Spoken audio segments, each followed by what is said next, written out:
The inner and outer critic are trying to protect the wounded child within. But until we honor their critical voices and intentions, our inner child remains a defending, protector, and initiator of the impossible perfectionism we believe is required to receive love, to make us worthy of love, rather than shame. It's a setup, though. Perfectionism is impossible, both in childhood and adulthood. Nothing keeps us more stuck in difficult, complex trauma-type experiences in terms of relationships more than our inner and outer critic. And the outer critic really has a specific job, the part of ourselves that says, people are not safe, they are dangerous, and you must never forget that.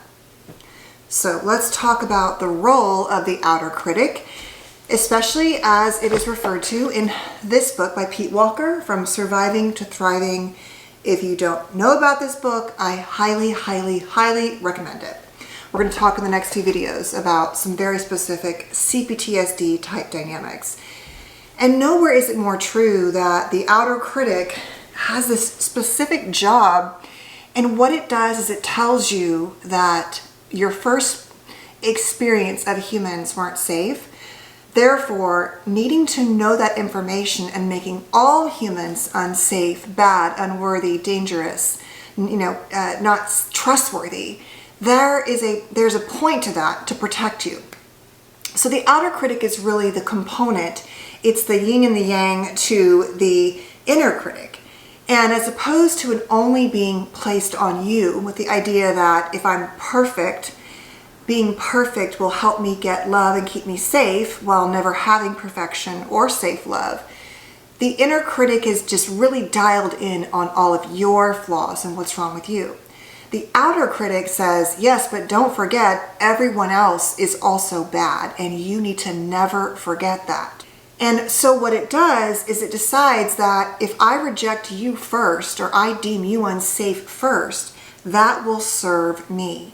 And that often goes back to the heart of it, that we don't believe that we are guaranteed or entitled to safety, emotional or otherwise. And so if we are hypervigilant as outer critics and always focusing on how others are going to deny us, leave us, betray us, abandon us, hurt us, the little child self inside feels like it's doing its job. It's trying so hard to keep you safe. And also don't forget that many of us are negative. As human beings, we're wired to be negative, and many of us bond over our negativity. Negativity is an easy glue. And I've said this for a lot of people who have parents who struggle with some form of narcissism or untreated borderline or immaturity, that like complaining together can feel like a way to bond. In fact, it often is. And one of the hardest things to break if you have an eggshell or kind of close and not close relationship with these parents is that they're often really good to call when you're in a bad headspace. When you're angry, you want to have the same conversation about your ex or your kids or your boss 5,000 times, they are in for it. They are in it with you. But when you're trying to be more positive and onto a better space, this is where you know that there's a problem, because really the negativity is the space that you can bond. So that is often formulated in childhood, right? We're trying to figure out how to survive an unsafe world. And having a critic internally and externally is one of the ways we do that.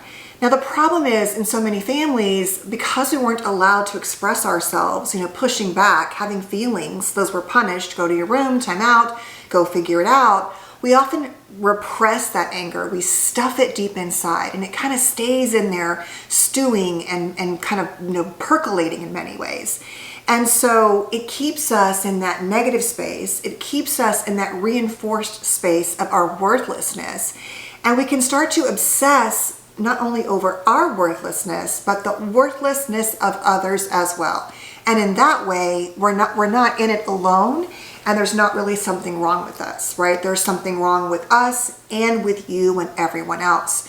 And I think in a sort of unhealthy way, that's reassuring. It's like, well, I'm not good enough, but neither are you. And that might be a place where it's good to say, hey, have some compassion. No one else is perfect either.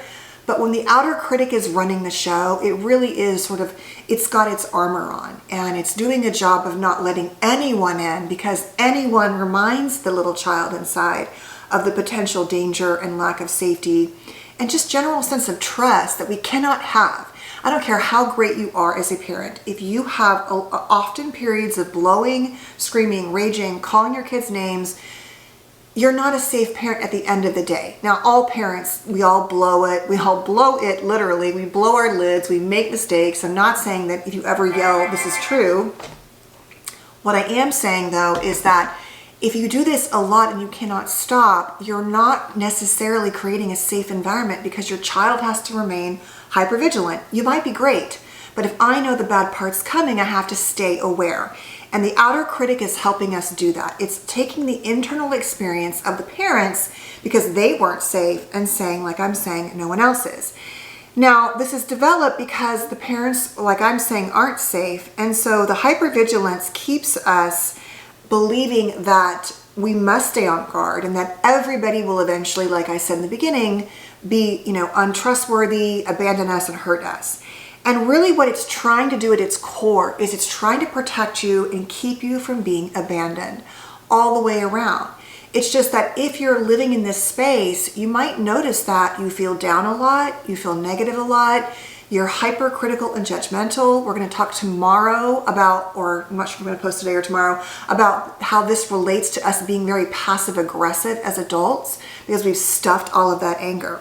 But I want to read to you a quick passage as Pete Walker talks about how this outer critic plays out in the 4 fight, flight, freeze, and fawn types. He talks about the 4 trauma types in this book.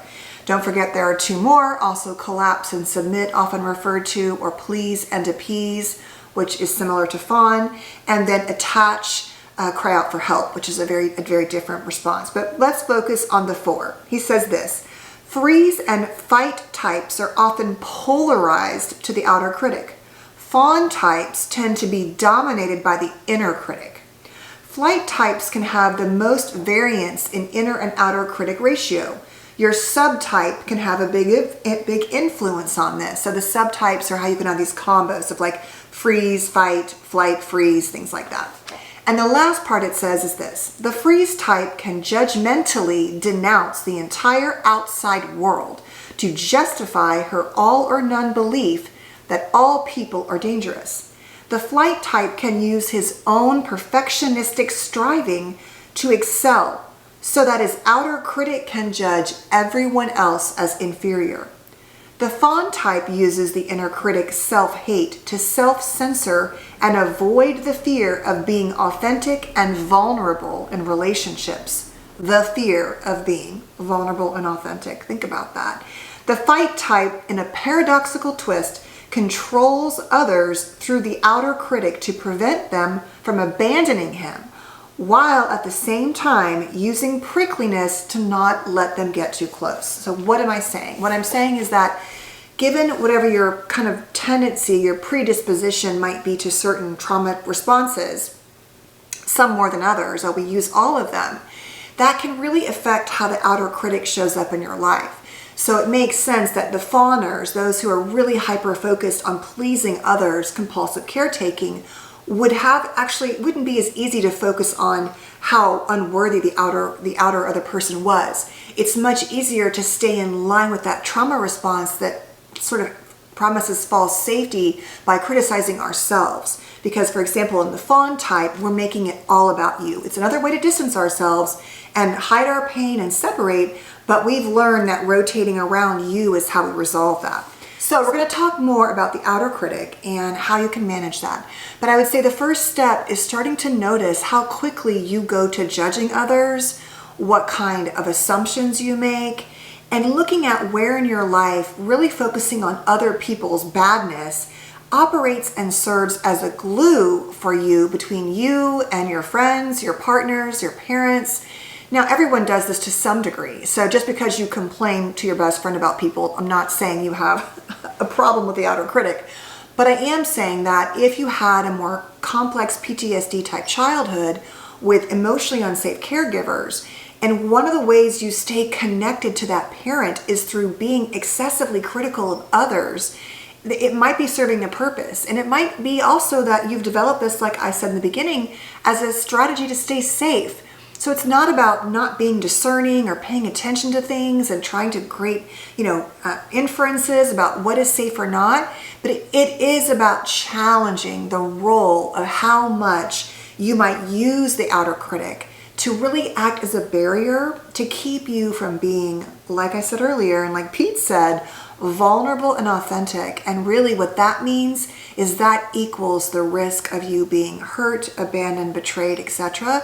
And all of that pain you've been carrying inside in childhood at risk for being exposed if you don't keep that wall up, let's say, of the outer critic. And we all know, though, that keeping that wall too high, it might keep you safe inside, but it keeps everyone else away from you as well. And if that's what you want, that's okay too. But if you want more connection, this might be a place to explore more. So thank you for being here. Please stay safe and well, and I'll see you tomorrow. Bye.